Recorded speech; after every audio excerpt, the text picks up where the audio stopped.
naghahanap ka ng masarap na pang snacks or pang baon sang anak mo, eto na talaga yung legit na masarap. Dati dumadaan lang to sa FYP ko, pero nung umorder ako, tinikpan ko agad, masarap talaga, legit. Pwede mo siyang ilagay sa ref, pwede ring hindi na lang din. So kung kumakain ka ng cornetto, ito yung pinakadulo ng cornetto.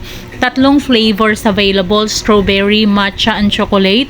So pwedeng kung bibili ka, pwedeng puro strawberry, pwedeng puro matcha, pero yung pinili ko, mixed flavors. So, 3 flavors na andyan, masasarap talaga lahat ng flavors. Kaya kung gusto mo rin yan, pwede mong ibenta yan. May nagbibenta sa amin, malapit sa school, lagi talagang nasusold out. Dahil legit talaga siya na masarap. So, kung gusto mo nito, i-click mo yung yellow basket para maka-order ka. Ang bilis lang din talaga ng kanilang delivery. And sure ako magugustuhan talaga ng mga anak mo yan.